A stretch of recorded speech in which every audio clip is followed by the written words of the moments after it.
नमस्कार, सुबह के 10 बज रहे हैं। आप देख रहे हैं आज सुबह साथ आपके, मैं हूं अर्पिता आर्या। सीधे आपको लिए चलते हैं। संबित पात्रा इस वक्त प्रेस कॉन्फ्रेंस कर रहे हैं। दिल्ली सरकार को मिल जाता है। 17 तारीख को चिट्ठी मिल गई थी दिल्ली सरकार को। 17 को दिल्ली सरकार कुछ नहीं करती है। अरविंद केजरीवाल जी उस चिट्ठी को दबा के बैठ जाते हैं। 18 तारीख को दिल्ली सरकार कुछ नहीं करती है। अरविंद केजरीवाल उस फाइल को दबा के बैठे हुए होते हैं। 19 तारीख को कुछ नहीं करते हैं, उस फाइल को दबा के बैठे हुए होते हैं। 20 तारीख को कुछ नहीं करते हैं, पूरा दिन दबा के बैठते हैं। और 20 तारीख को 9:30 बजे रात को ये चिट्ठी भेजते हैं। 20 तारीख को 9:30 बजे चिट्ठी भेजते हैं और 10 बजे एलजी साहब ने हस्ताक्षर कर दिए। देखिए, नन ऑफ दीज, जो भी रिकमेंडेशन एलजी देते हैं, ये कोई बाइंडिंग नहीं है। ये एक प्रक्रिया है, यही डेमोक्रेसी है। उसमें उन्होंने अपना सुझाव दिया है। उस सुझाव पे आप अपनी प्रतिक्रिया दीजिए, क्योंकि यहां पर कोई माई बाप नहीं है, माई बाप जनता है। यहां पर कोई राजाधिराज नहीं है कि मैंने जो बोल दिया वो सही है, मुझसे सवाल नहीं पूछा जाएगा। कुछ सवाल पूछे जाएंगे, भैया आप इतने करोड़ों रुपए एडवर्टाइजमेंट पे खर्च कर रहे हो, करने चाहिए नहीं करने चाहिए? क्यों नहीं पूरा पैसा आपको आयुष्मान भारत का मिल रहा है, लीजिए ना, गरीबों को आप डबल बेनिफिट दीजिए ना थोड़ा। ये सवाल पूछने में क्या हर्ज है? आप उसमें उत्तर दे देते। तो स्वाभाविक रूप से ड्रामा ड्रामा ड्रामा। ये अरविंद केजरीवाल जी और उनकी पार्टी का एक ही ध्येय, एक ही उद्देश्य है। वो बजट नहीं है, वो डेवलपमेंट नहीं है। It is drama. It is not budget, it is drama what Arvind Kejriwal wants to present. वो बजट प्रेजेंट नहीं करना चाहते हैं, वो ड्रामा प्रेजेंट करना चाहते थे और उन्होंने ड्रामा प्रेजेंट कर दिया है। बाकी जनता जनार्दन है, सब समझती है। Thank you so much. तो संबित पात्रा को आप सुन रहे थे। दिल्ली का बजट आपको बता दें पेश नहीं होगा, जिसको लेकर अब सियासत भी शुरू होती हुई नजर आ रही है और बाकायदा आम आदमी पार्टी आरोप केंद्र पर लगाती नजर आ रही है। और यहां पर बीजेपी की तरफ से कहा जा रहा है कि एक जो तय प्रक्रिया है उसके तहत ये कर नहीं रहे हैं। यहां जिस तरीके की बातें बीजेपी और आम आदमी पार्टी कर रहे हैं, उसे सियासी दंगल और बढ़ता हुआ नजर आ रहा है। तो बजट पेश करने में रुकावट है। विज्ञापन पर खर्च को लेकर सवाल दरअसल पूछे गए। गृह मंत्रालय से इजाजत जो है, मंजूरी जो है वो नहीं मिली।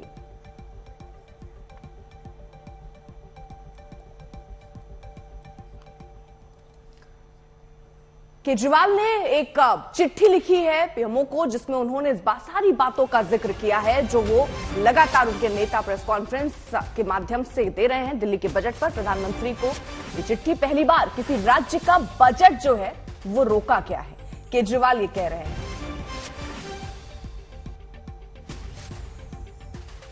तो बजट पर अब एलजी वर्सेस आप भी नजर आता हुआ नजर आ रहा है। केजरीवाल कह रहे हैं कि आप दिल्ली वालों से नाराज क्यों हैं? ये चिट्ठी वार जो है वो चलता नजर आ रहा है। 2 साल में केजरीवाल सरकार का विज्ञापन पर खर्च दोगुना क्यों हुआ और कैसे हुआ, ये एलजी दफ्तर से सवाल पूछा गया था। विज्ञापन पर 550 करोड़, पिछले साल भी विज्ञापन पर इतना ही खर्च हुआ था, ये दिल्ली सरकार की तरफ से कहा गया। तो ये सारे खर्च अलग, लेकिन दिल्ली का बजट, केजरीवाल ये कह रहे हैं कि पहली बार ऐसा हुआ है कि किसी राज्य का बजट रोका गया है।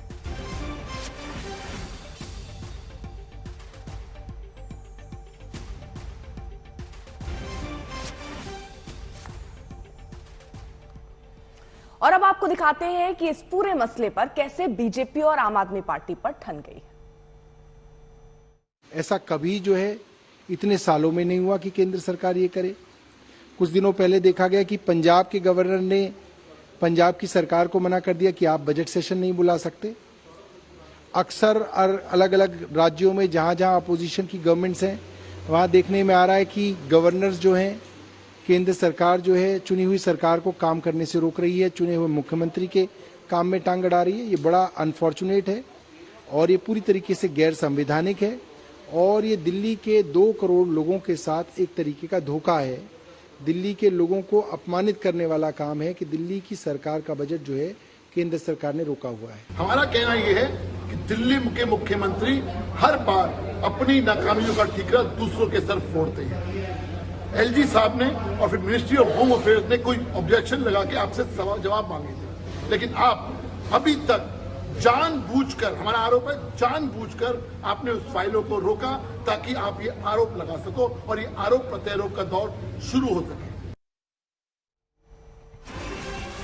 तो आरोप और प्रत्यारोप के बीच आपको बता दें, दिल्ली के बजट पर प्रधानमंत्री को केजरीवाल ने एक चिट्ठी लिखी है और ये कहा है कि दिल्ली वासियों से आप नाराज क्यों हैं। ये विवाद बढ़ता हुआ नजर आ रहा है। आज बजट पेश नहीं हो पाएगा। दिल्ली के मुख्यमंत्री अरविंद केजरीवाल ने प्रधानमंत्री को इसीलिए पत्र लिखा। उन्होंने पीएम से अपील की कि दिल्ली के बजट को ना रोकें। दरअसल आम आदमी पार्टी ने सोमवार शाम को एक वीडियो ट्वीट किया था, जिसमें मुख्यमंत्री अरविंद केजरीवाल ने दावा किया था कि केंद्र ने विधानसभा में पेश होने वाले दिल्ली सरकार के बजट पर रोक लगा दी है। पंकज जैन हमारे साथ, हमारे सहयोगी इस वक्त जुड़ चुके हैं। पंकज, जरा ये पूरा विवाद विस्तार से समझाइए, किस तरीके से इस विवाद की शुरुआत हुई, नियमों का हवाला। हालांकि अभी संबित पात्रा भी एक प्रेस कॉन्फ्रेंस कर रहे थे और बता रहे थे कि कहां क्या क्या खामियां रह गई, किस वजह से पेश नहीं हो पा रहा है बजट। अर्पिता, आपको अपडेट दे दें कि इंतजार कर रहे हैं आम आदमी पार्टी के जो प्रवक्ता हैं और मंत्री हैं दिल्ली सरकार में, सौरभ भारद्वाज, उनका। वो कुछ ही देर में मेरे ठीक पीछे यहाँ पर प्रेस कॉन्फ्रेंस करके बजट को लेकर जो तमाम सवाल उठ रहे हैं, उपराज्यपाल दफ्तर और गृह मंत्रालय द्वारा जो सवाल खड़े किए गए हैं, उसका जवाब देंगे। लेकिन आपको बता दें कि ये पूरा मामला जो है वो कल शाम को सामने आया। केजरीवाल सरकार ने यह आरोप लगाया कि दिल्ली का जो बजट आज सुबह 11 बजे पेश होना था, उस पर ब्रेक लगा दिया गया है। वहीं उसके बाद गृह मंत्रालय की तरफ से ये जानकारी सामने आई कि इंफ्रास्ट्रक्चर पर कम और विज्ञापन पर ज्यादा खर्च कर रही है केजरीवाल सरकार इस बजट में, और इन आपत्तियों के साथ ये फाइल दोबारा केजरीवाल सरकार को भेज दी गई। तो उसके बाद दिल्ली सरकार ने इन तमाम सुझावों और आपत्तियों पर फिर से विरोध दर्ज किया और कहा कि विज्ञापन पर जो खर्च करने की बात कही जा रही है वो तो पिछले साल की तरह ही है, यानी कि ये जो आंकड़ा है वो करीब 550 करोड़ रुपए का है। और दिल्ली सरकार ये दावा कर रही है कि इस साल इस विज्ञापन के बजट में किसी भी तरह की बढ़ोतरी नहीं की गई है। वहीं सरकार ये भी कह रही है कि करीब 22,000 करोड़ रुपए इंफ्रास्ट्रक्चर पे खर्च किए जा रहे हैं। जैसा कि एमएचए कह रहा है वैसा बिल्कुल नहीं है। लेकिन वहीं उपराज्यपाल दफ्तर की तरफ से यह भी कहा गया कि 17 मार्च को ही ये फाइल भेज दी गई थी। आज 21 तारीख है, ये बजट पेश होना था। तो इन 3 दिनों में क्या हुआ, तो अब दिल्ली सरकार को जवाब देना है। जब वो जवाब दिया जाएगा उसके बाद ही दिल्ली में बजट पेश हो पाएगा। आपको इस बीच ये भी बता दें कि मुख्यमंत्री अरविंद केजरीवाल ने प्रधानमंत्री नरेंद्र मोदी को चिट्ठी लिखी है, उनसे विनती की है कि दिल्ली का बजट जो है वो पास कर दिए। तो इस पूरे मामले में अब जो राजनीति है अर्पिता, वो काफी तेज हो गई है और देखना यह भी होगा कि दिल्ली वालों का जो बजट है वो किस तरीके से पेश किया जाएगा, क्योंकि अभी भी जो बजट सत्र है वो आज, क्या मुमकिन हो पाएगा कि किसी आम आदमी पार्टी के नेता अगर वहां मौजूद हो, क्योंकि थोड़ी देर में प्रेस कॉन्फ्रेंस भी आम आदमी पार्टी करने वाली है। देखिए, आम आदमी पार्टी के जो मंत्री हैं सरकार में, सौरभ भारद्वाज, उनका इंतजार हो रहा है। वो कुछ ही देर में यहां पर पहुंच जाएंगे। फिलहाल पार्टी दफ्तर में कोई नेता यहां पे मौजूद नहीं है, लेकिन लगातार उनसे हम उनका पक्ष जानने की भी कोशिश कर रहे हैं। लेकिन जो कल बयान जारी किया गया, उस बयान के आधार पर ही मंत्री यहां पे जवाब देते हुए नजर आएंगे। जो वित्त मंत्री है दिल्ली सरकार में वो है कैलाश गहलोत, और उन्होंने बाकायदा एक डिटेल बयान जारी किया। उनकी तरफ से यह कहा गया कि चीफ सेक्रेटरी की तरफ से जो फाइल है वो 3 दिन तक दिल्ली सरकार को भेजी ही नहीं गई। 2 बजे के आसपास 20 मार्च को दोपहर में जानकारी मिली और उसके बाद शाम को 6 बजे वित्त मंत्री के टेबल पर ये जो फाइल है वो पहुंची है। यहाँ पे आपको बता दें कि हलचल तेज हो गई है। आम आदमी पार्टी के जो नेता है वो बस पहुंचने वाले हैं प्रेस कॉन्फ्रेंस के लिए। ठीक है पंकज, जैसे प्रेस कॉन्फ्रेंस की शुरुआत होती है एक बार फिर से उधर रुक करेंगे, लेकिन ये बवाल जो है वो बढ़ता हुआ नजर आ रहा है और आम आदमी पार्टी को इस पर जवाब देना है, क्योंकि सीधा सवाल ये पूछा जा रहा है प्रेस कॉन्फ्रेंस शुरू हो गई है पर आखिरकार क्यों खर्च ज्यादा नहीं, विज्ञापनों पर खर्च क्यों है। प्रेस कॉन्फ्रेंस शुरू हो चुकी है पंकज।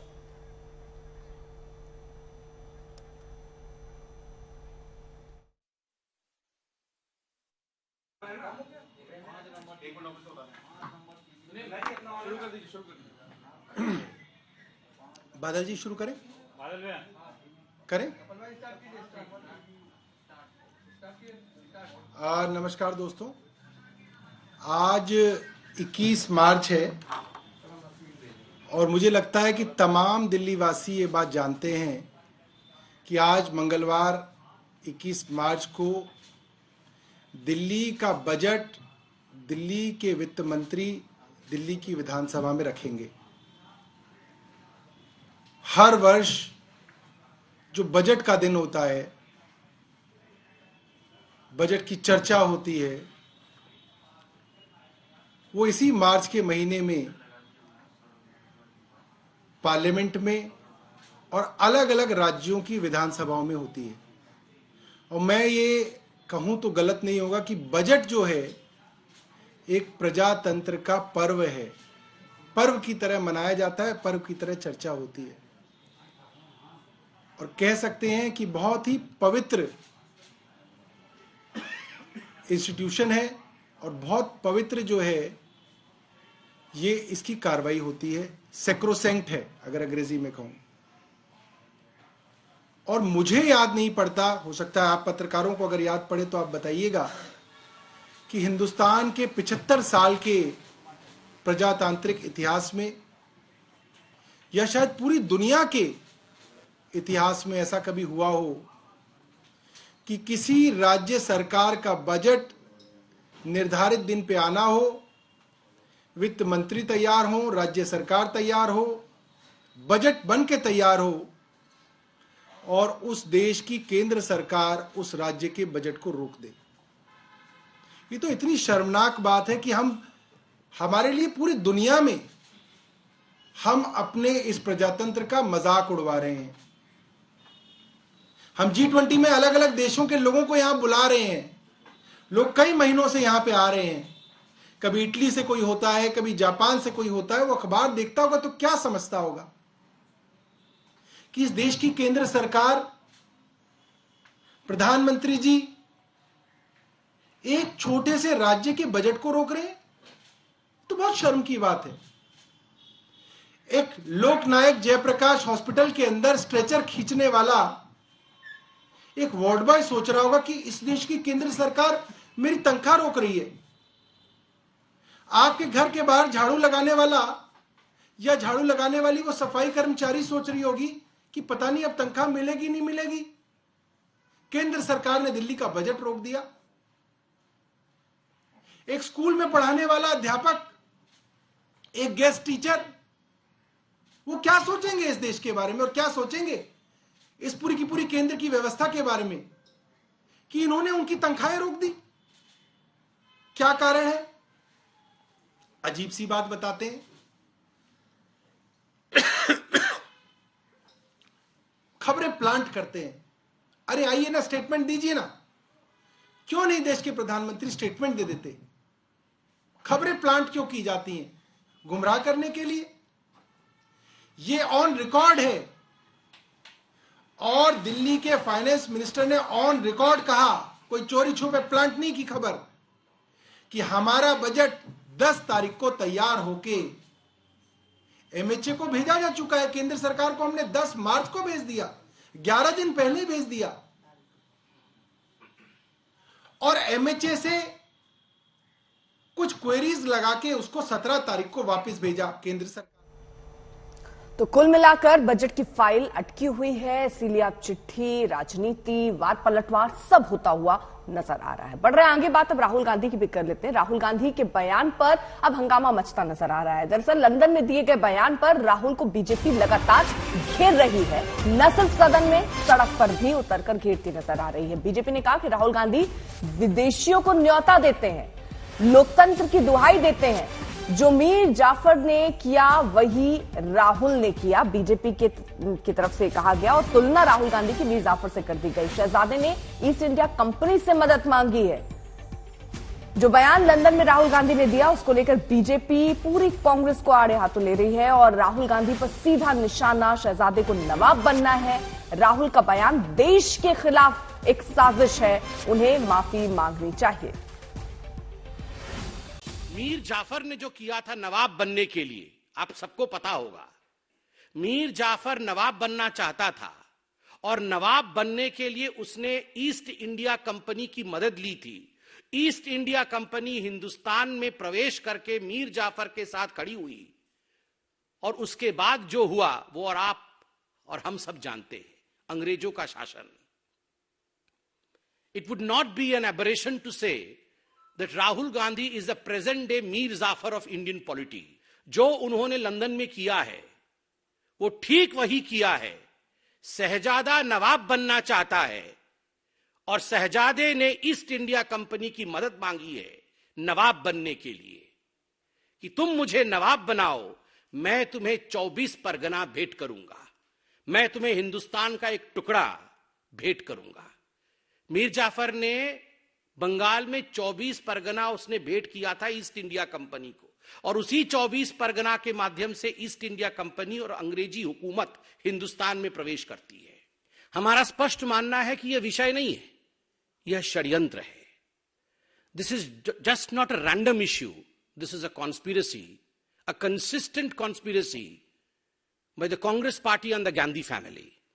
क्योंकि ये पहली बार इस प्रकार से जाके लंदन में कह रहे हो हिंदुस्तान की डेमोक्रेसी के खिलाफ, ऐसा नहीं है। और ऐसा भी नहीं है कि राहुल गांधी बिना माफी मांगे निकल जाएंगे।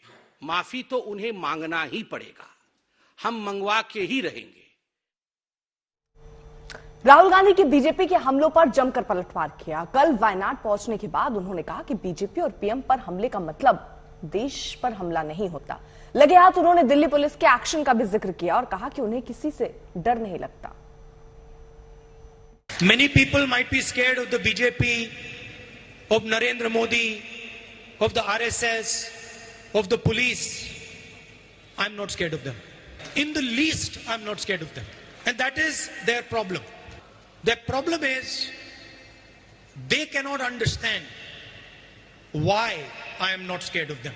Pressurize most people, terrorize most people. They cannot do it to me. And there is a reason. The reason is I believe in the truth and I fight for the truth. And it does not matter to me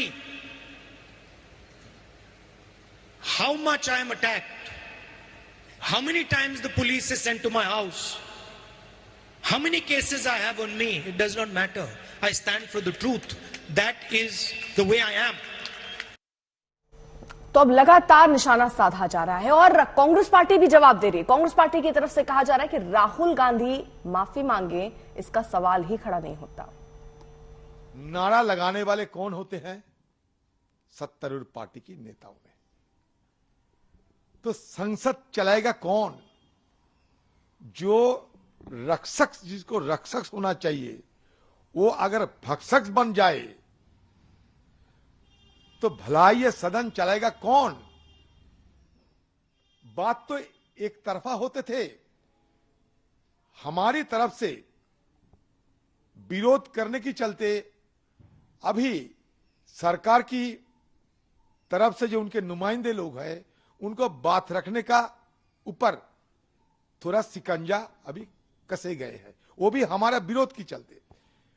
नहीं तो बात तो opposition को कहने नहीं दिया जाते हैं। विरोध विपक्षियों को अपना बात रखने की कोई गुंजाइश नहीं है सदन के अंदर, क्योंकि सत्तापक्ष खुद नहीं चाहते हैं कि सदन चले। कल आपने देखा कि हम लोग चुपचाप बैठे रहते थे और सरकार के लोग, सरकार के एमपी खुद चिल्लाते चिल्लाते सदन बंद कर दिया। मतलब पेपर लेइंग किया मंत्रियों ने, शोर शराबा नारे लगाने के जिम्मेवारी लिए सत्तारूढ़ पार्टी के एमपीओज ने, और चेयरमैन साहब पीठ में बैठ के क्या करे, बंद कर दिया। तो यहां पर राहुल गांधी की तरफ से उनकी पार्टी के नेता ये कहते नजर आते हैं कि माफी तो मांगने का सवाल ही नहीं पैदा होता। राहुल ने कोई अपमान देश का नहीं किया। बढ़ रहे आगे अब बात आम आदमी पार्टी के 2024 के प्लान को लगे एक बड़े झटके की कर लेते हैं। आम आदमी पार्टी के राष्ट्रीय संयोजक अरविंद केजरीवाल ने 18 मार्च को गैर बीजेपी शासित सूबों के मुख्यमंत्रियों को डिनर पर बुलाया था। इनमें कांग्रेस को शामिल नहीं किया गया था। सूत्रों के मुताबिक इसकी कवायद का मकसद 2024 के लोकसभा चुनाव के लिए गठबंधन तैयार करना था। सूत्र ये भी कह रहे हैं कि केजरीवाल को तब बड़ा झटका लगा जब कोई सीएम केजरीवाल की दावत पर नहीं पहुंचा। जिन मुख्यमंत्रियों को न्योता भेजा गया था उनमें शामिल हैं पश्चिम बंगाल की ममता बनर्जी, बिहार के नीतीश कुमार, केरल के पिनराई विजयन, तेलंगाना के केसीआर, तमिलनाडु के स्टेलिन, झारखंड के हेमंत सोरेन, पंजाब के भगवंत मान। केजरीवाल को मिलाकर कुल 8 सीएम हुए। सूत्रों के मुताबिक केजरीवाल ने G8 का इसको नाम दिया। दावत के बाद ये नेता अगले दिन सुबह प्रेस कॉन्फ्रेंस करने वाले थे। एमएसएमई सेक्टर के लिए कोरोना काल बड़ी चुनौती साबित हुआ। इस दौरान सरकार ने सस्ते कर्ज से लेकर कई तरह की रियायतों का तोहफा एमएसएमई सेक्टर को दिया था। इसके बावजूद बीते करीब 2 साल में देश में 18,000 से ज्यादा छोटे और लघु उद्योगों पर ताला लग गया।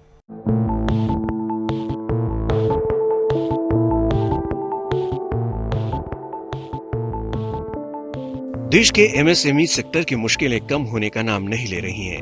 उद्यम रजिस्टर्ड एमएसएमईज के बंद होने का आंकड़ा मौजूदा कारोबारी साल में पिछले साल के मुकाबले बढ़कर 2 गुना हो गया है। ऐसे में रोजगार और ग्रोथ के लिहाज से देश की बैकबोन माने जाने वाला यह सेक्टर संकट में नजर आ रहा है। आंकड़ों के मुताबिक 2021-22 में देश भर में 6,222 एमएसएमईज बंद हुई थी, जबकि 2022-23 में अभी तक 12,307 एमएसएमईज बंद हो चुकी हैं। इसके पहले उद्यम पोर्टल के लॉन्च होने के बाद 1 जुलाई से 31 मार्च 2021 तक महज 175 यूनिट्स बंद हुई थी। ऐसे में 1 जुलाई 2021 से लेकर 9 मार्च 2023 तक कुल 18,704 एमएसएमईज पर ताला लग चुका है। अलग अलग राज्यों की स्थिति पर नजर डालें तो सबसे ज्यादा 4,871 उद्यम रजिस्टर्ड एमएसएमईज महाराष्ट्र में बंद हुई हैं। इसके बाद तमिलनाडु में 2,326, उत्तर प्रदेश में 1,568, गुजरात में 1,558, राजस्थान में 1,297 और बिहार में 1,075 एमएसएमईज पर ताला लग गया है। इस लिस्ट में भले ही दिल्ली का नाम नहीं है, लेकिन यहाँ के उद्योग चैम्बर्स का दावा है कि सरकार की बेरुखी के चलते यहाँ पर भी कई यूनिट्स बंद होने और शिफ्ट होने के कगार पर हैं। अगर सरकार ने तुरंत इसके समाधान पर ध्यान नहीं दिया तो एमएसएमईज का ये संकट काफी बड़ा हो सकता है। रिपोर्ट्स के मुताबिक सरकार 31 मार्च के बाद ECLGS यानी क्रेडिट गारंटी स्कीम का भी विस्तार नहीं करेगी। इस स्कीम ने एमएसएमई सेक्टर को कोरोना काल में सस्ता और आसान कर्ज दिलाकर उनको बचाने में बड़ी भूमिका निभाई है। ऐसे में अगर इस नाजुक मोड़ पर इस स्कीम को हटाया जाता है तो फिर एमएसएमई की मुश्किलों में इजाफा हो सकता है। आदित्य के राणा, आज तक। को लेकर पंजाब पुलिस अब तक अमृतपाल तक नहीं पहुंच सकी है। बीती रात पंजाब पुलिस ने सर्च ऑपरेशन में अमृतपाल के कपड़े और कुछ हथियार जब्त किए। पुलिस ने भागने में इस्तेमाल की गई कार को भी जब्त कर लिया है। पुलिस ने 4 लोगों को हिरासत में लिया। पुलिस को शक है कि कपड़े और हुलिया बदलने के बाद अमृतपाल पंजाब से फरार हो चुका है। चाचा और ड्राइवर पहले ही पकड़े जा चुके हैं। सैकड़ों लोग हिरासत में हैं और इस बीच पंजाब पुलिस की एक टीम असम की डिब्रूगढ़ जेल पहुंच चुकी है। टीम अमृतपाल के चाचा हरजीत सिंह को साथ ले गई।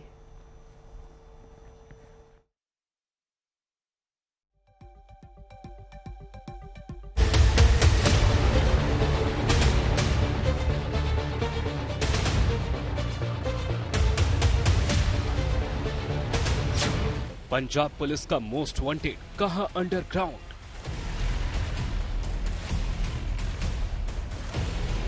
क्या अमृतपाल को बचा रहा है खालिस्तान प्रेमी गैंग?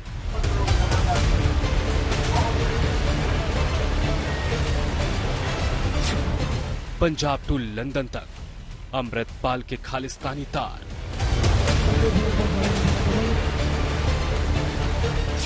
खालिस्तान प्रेमी अमृतपाल की संपूर्ण कुंडली।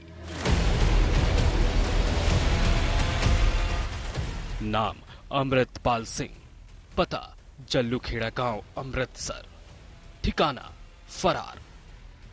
क्या आपने अमृतपाल सिंह को कहीं देखा है? अगर देखा है तो फौरन पंजाब पुलिस को इत्तला दें। अब ये अमृतपाल सिंह पंजाब पुलिस की फाइल में मोस्ट वांटेड है। अमृतपाल को पकड़ने के लिए सबसे बड़ा सर्च ऑपरेशन जारी है। शहर शहर, गांव गांव अमृतपाल के संभावित ठिकानों पर छापेमारी जारी है।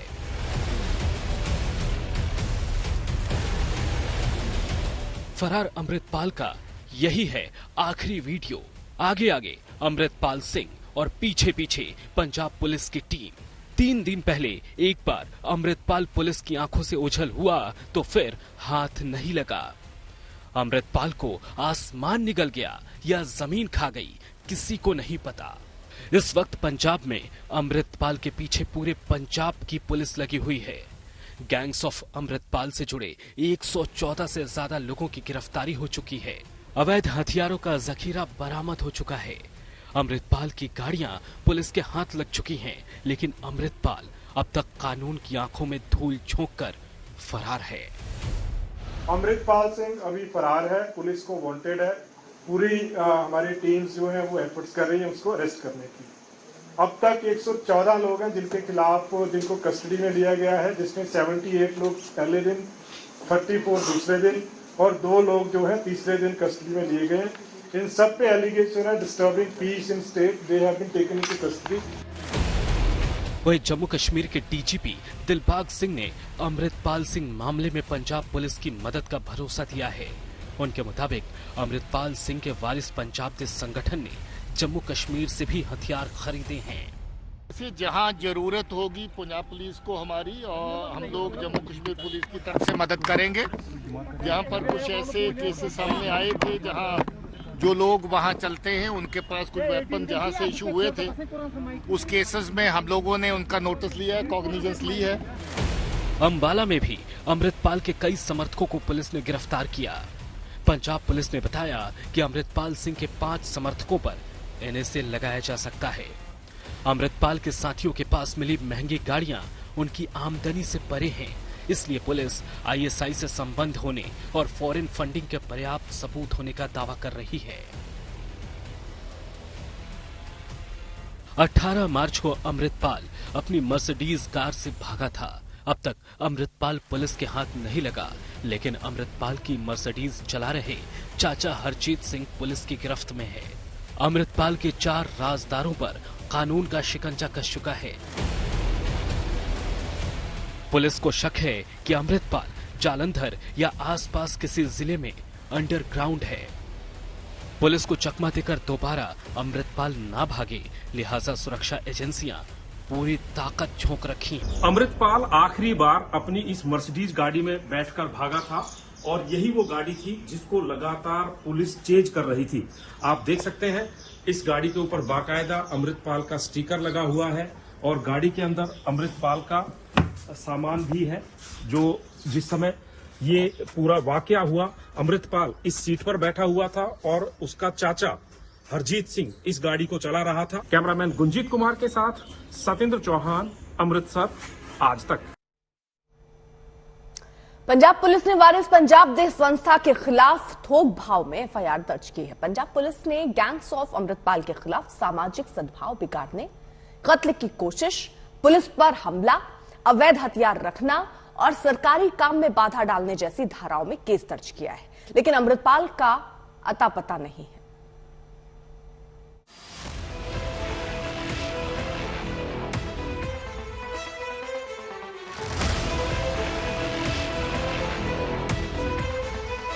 अठारह मार्च ऑपरेशन का पहला दिन। अमृतपाल गैंग से जुड़े 78 गुर्गे गिरफ्तार।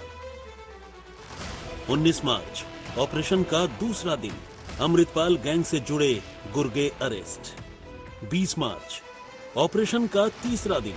गैंग से जुड़े 2 और मेंबर पुलिस के शिकंजे में। अब तक 114 गिरफ्तारियां हो चुकी हैं, लेकिन अमृतपाल फरार है। ऑपरेशन गैंग्स ऑफ अमृतपाल की कमान संभाल रहे डीआईजी जालंधर की माने तो बहुत जल्द अमृतपाल कानून के शिकंजे में होगा। Not in custody but we will find him soon. जल्दी पकड़ा जाएगा वो।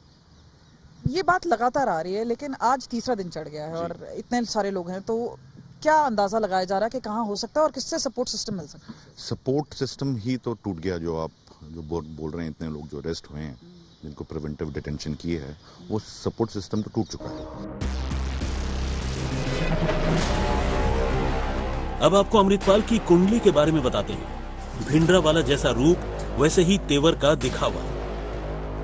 पंजाब दे सारा बच्चा खालिस्तान की गल करता है, जिन्ने जो करना कर लवे, क्योंकि खालिस्तान दी राज बिना न धर्म चले है, धर्म बिना सब दले मले। राज असी अपना मंगते हैं, किसी का नहीं मंगते।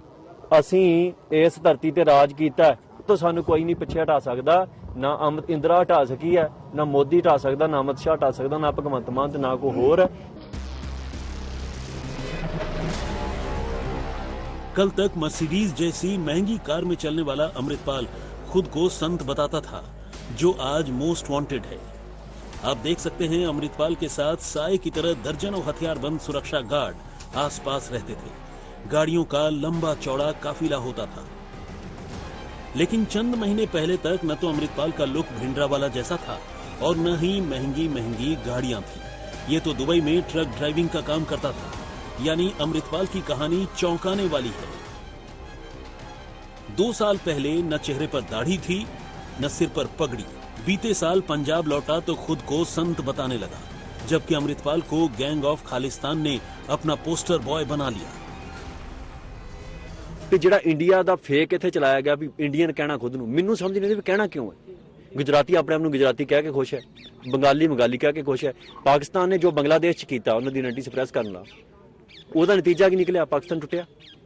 ਇੰਡੀਆ ਨੇ ਉਦੋਂ ਹਮਾਇਤ ਕੀਤੀ ਕਾਹਦੇ ਲਈ? ਦੇਖੋ ਜੀ, ਗੁਲਾਮੀ ਹੈ ਲੋਕਾਂ ਤੇ। ਇੰਡੀਆ ਉਹ ਕੰਮ ਬਲੋਚਿਸਤਾਨ 'ਚ ਕਰਦਾ, पाकिस्तान वो काम कश्मीर से करूगा।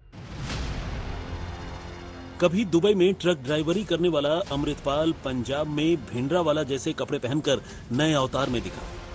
तो मुझे ऐसा लगता है कि पुलिस को जो ये शो कर रहे हैं कि हम बहुत सत्कार करते हैं, और जो गवर्नमेंट शो कर रही है, इन्होंने बोला था 24 घंटे में गुरु ग्रंथ साहब जी का इंसाफ मिलेगा, और वो गवर्नमेंट जो गुरु की हजूरी में खड़ के ये बोल के गई है, वो आज कितना महीने हो गए गवर्नमेंट को फॉर्म हुए, इन्होंने कुछ भी नहीं किया उसके साथ। कुछ दिनों में लोगों को पता चला कि अमृतपाल तो वारिस पंजाब दे नाम की संस्था का प्रमुख है, जिसे कभी लाल किले पर धार्मिक झंडा फहराने के आरोपी दीप सिद्धू ने बनाया था। दीप सिद्धू की हादसे में मृत्यु के बाद संगठन का नया आका अमृतपाल सिंह बन गया। बड़ी बात यह है कि इसी संस्था की आड़ में अमृतपाल पंजाब में नफरत की नई नर्सरी खोलकर बैठ गया। आखिर वारिस पंजाब दे क्या है, आपको ये भी समझाते हैं। पंजाब चुनाव के दौरान दीप सिद्धू ने संगठन बनाया था। संगठन का मकसद पंजाब से जुड़े मुद्दों को उठाना, पंजाब के नौजवानों को सिख पंथ के रास्ते पर लाना। शिरोमणि अकाली दल अमृतसर से जुड़ा रहा दीप सिद्धू। शिरोमणि अकाली दल अमृतसर पार्टी खालिस्तान समर्थक है। प्रो खालिस्तान सिमरनजीत सिंह मान पार्टी के मुखिया है। विधानसभा चुनाव हारे लेकिन लोकसभा उपचुनाव जीते। अमृतपाल भी सोशल मीडिया के जरिए संगठन से जुड़ा। वायलेंस क्या होती है? हर चीज में वायलेंस पड़ी है। सो मैं ये सिंपली ये बात करता हूँ कि जब आप किसी की पीसफुल मैनर्स को सप्रेस करेंगे तो उसके आगे वायलेंस ही एक ऑप्शन रह जाता है लोगों के पास, तो नहीं होना चाहिए। वारिस पंजाब दे का मुखिया बनते ही संस्थान ने अमृतपाल की दस्तारबंदी की रस्म का आयोजन किया और यहीं से अमृतपाल सुर्खियों में आ गया। 29 सितंबर 2022 को अमृतपाल की पगड़ी बांधने का रस्म हुआ, जिसे दस्तारबंदी यानी दस्तार साजनी कहते हैं। दस्तारबंदी के दौरान मंच पर खालिस्तान जिंदाबाद के नारे लगे थे, और तो और रस्म के दौरान अमृतपाल के साथ खालिस्तान समर्थक सिमरनजीत सिंह मान मौजूद थे। दावा यही किया गया कि कार्यक्रम का आयोजन संस्था ने किया है, लेकिन दीप सिद्धू के परिवार ने खुद को अमृतपाल से दूर रखा और यही दावा किया कि अमृतपाल संगठन का मुखिया कैसे बना पता नहीं। मतलब ये कि वारिस पंजाब दे संगठन में अमृतपाल की पैराशूट लैंडिंग हुई। अभी प्रो पंजाब में वीडियो भी है, उसमें वो शाहकोट थाना में उसको अरेस्ट करके लेके जा रहे हैं। वो आम पब्लिक के नज़र से भी वीडियो आ रही हैं, लेकिन पुलिस क्यों झूठ बोल रही है? हम लोग को तो इसी के लिए डर है कि उसको कहीं एनकाउंटर ना कर दें। उसको अगर पकड़ा है तो पहली बात तो इतना फोर्स से भागने का मतलब, पहली गलत ना उनका भागने का मकसद था। वो तो कभी बोला था कभी किधर भी जाए बुलाएंगे मैं जाएगा। पुलिस एकदम धक्का कर रही है, जिसकी के इतने बड़ा डंबर रचने की जरूरत नहीं है। अगर उसको अरेस्ट भी करना था घर से आराम से किया जा सकता। कल 8-9 बजे तक वो घर में थे, तो उसका प्रोग्राम डेली रूटीन का प्रोग्राम था। ना पुलिस ने पहले कोई नोट्स दिया भी हाँ हमको अरेस्ट करना चाह रहे हैं, या कोई किसी परिवार से या कोई गाँव वाले से किसी के संपर्क नहीं किया। तो इन्होंने अचानक ही हम लोग को, तो उसी टाइम वो अपना डेली रूटीन का प्रोग्राम था उनका, 2-3 जगह उधर जा रहे थे। पीछे क्या ड्रामा किया, इधर घर में हमारे गांव में कितना फोर्स एरिया में लगा दिया। तो क्या सब कुछ स्क्रिप्टेड है? पर्दे के पीछे से कोई अमृतपाल को कंट्रोल कर रहा है? अमृतपाल जो बोलता है, जो कहता है, उसके पीछे दिमाग किसी और का है? आज तक ब्यूरो।